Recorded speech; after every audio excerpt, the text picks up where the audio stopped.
안녕하십니까, 이윤석 손해상사입니다.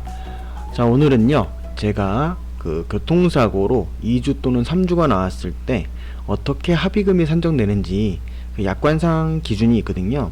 그 기준 내용을 정리한 자료가 있습니다. 그래서 그 자료를 제가 그 요즘엔 PDF 전자책으로 많이 내잖아요. 그래서 제가 등록을 했는데 그거를 좀 소개시켜 드리려고 이렇게 컨텐츠를 올리게 됐습니다.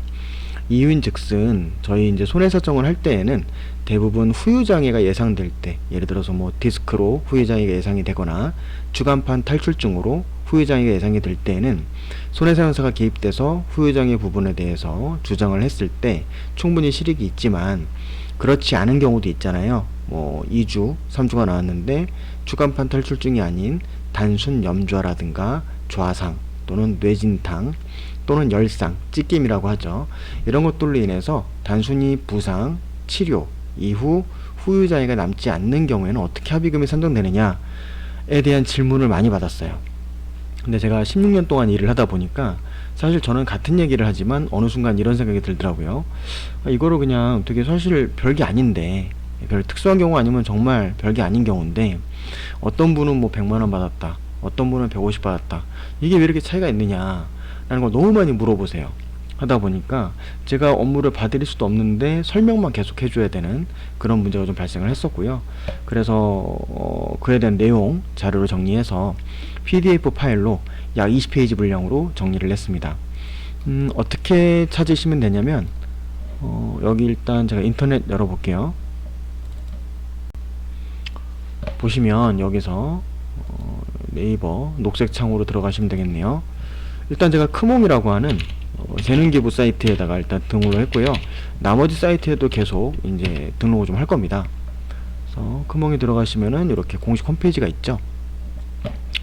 여기서 검색란이 있는데 교통사고 합의금 검색을 하면은요, 짜잔, 이렇게 세 번째 있죠. 제가 이제 만들어서 올려놓은 PDF 파일이 있습니다. 비용은 10,000원으로 설정했어요. 사실 뭐 10,000원을 받는다고 해서 제 살림살이가 크게 나아지는 건 아니지만, 그렇다고 뭐 이거를 어차피 PDF 파일로 해서 올리는 거기 때문에 비용 설정을 했다는 점 말씀드리겠고요. 자, 그럼 내용에 대해서 설명을 드릴게요. 우선은요, 밑에 제가 내용에 대한 걸 쭉 해놨는데 목차에 대한 부분을 먼저 보여드리겠습니다. 이 자료 안에는요 약 20페이지 분량으로 되어 있고, 교통사고 경상 환자의 합의금 산정 2에서 3주 약관 기준입니다. 그래서 뭐 경추 염좌, 요추 염좌, 뇌진탕, 좌상, 타박, 열상, 찢김의 경우 합의금 산정 기준이고요. 대부분 2주에서 3주 정도 나오죠. 그래서 목차는 이렇게 해놨습니다. 그래서 합의금 산정에서 약관 기준, 교통사고 경상 환자가 어디부터 어디까지냐, 여기에 해당된다는 거고요. 그 다음에 합의금 산정 기준이 위자료, 휴업손해, 기타 손해배상금이 있고, 또 실무상 인정되는 향후치료비가 있습니다.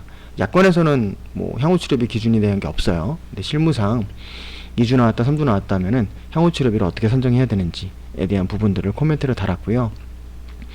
그 다음에 약관상 합의금 산정 적용, 위자료는 어떻게 계산하는지, 염좌 및 좌상의 위자료 산정, 열상의 위자료 산정, 즉 이거 내용을 가지고 여러분들이 스스로 DIY라고 하죠. 합의금을 산정해 보시려면 여러분들의 진단서만 있으면 됩니다.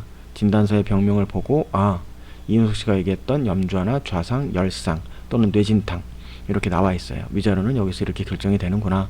휴업손해는 어떻게 계산이 되느냐, 직장인의 현실 소득액은 어떻게 산정이 되는지, 연차를 썼다면 휴업손해는 어떻게 산정을 해야 되는지, 개인사업자의 경우에 현실 소득액은 매출 기준인지 순소득 기준으로 봐야 되는지, 개인사업자인데 아르바이트를 썼다면 인정이 되는지 안 되는지, 그 다음 건설 현장에서 근무한다면 현실 소득액을 어떻게 판단해야 되는지, 그래서 거기에 대한 뭐 사이트 링크라든가 어떻게 봐야 되는지 그런 내용들을 담아놨고요. 끝으로 가장 많은 경우죠. 가사 종사자나 직업이 있지만 세금 신고가 안 된 경우 휴업손해, 이번에 있는 기간 동안에 휴업손해 어떻게 산정해야 되는지, 소송하면 100% 준다는데 소송해야 될지, 약관에서는 휴업손해 85% 주는데 소송하면 100% 주잖아요. 그러니까 그것 때문에 많이 물어보세요. 소송해야 되느냐. 거기에 대한 답변을 좀 달아놨고요. 그냥 기타 손해배상금과 추나치료에 대한 규정, 2020년도 12월 24일 날 자동차 12월 달에 자동차 보험 진료수거에 관한 기준이 개정되면서 한의원에서 행하는 물리치료를 추나치료라고 하죠. 거기에 대한 규정이 들어가게 됐습니다. 그 내용이 들어가 있고요. 합의금 산정 예시. 그래서 이제 다 알아봤으니까 어떻게 계산되느냐.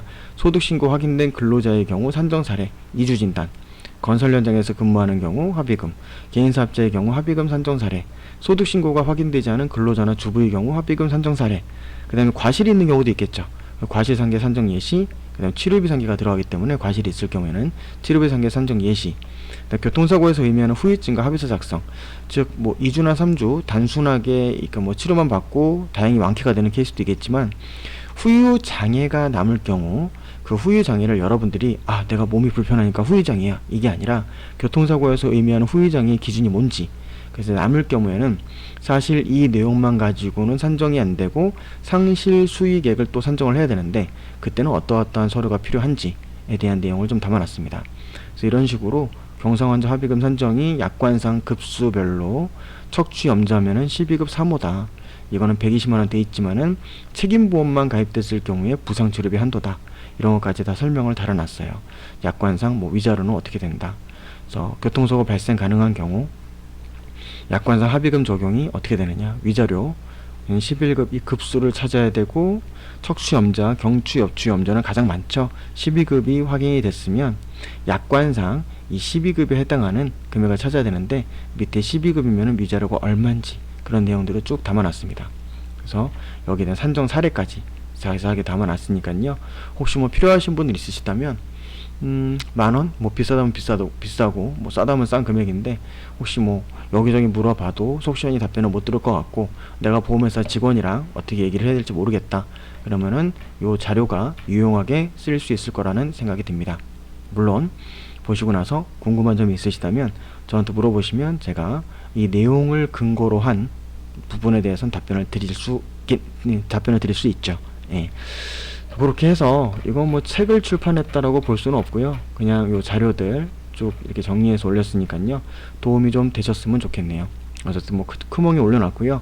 다른 사이트에도 올리게 되면 또 한번 말씀드리도록 하겠습니다. 그래서 오늘 영상 마치도록 하겠습니다. 좋은 하루 되십시오.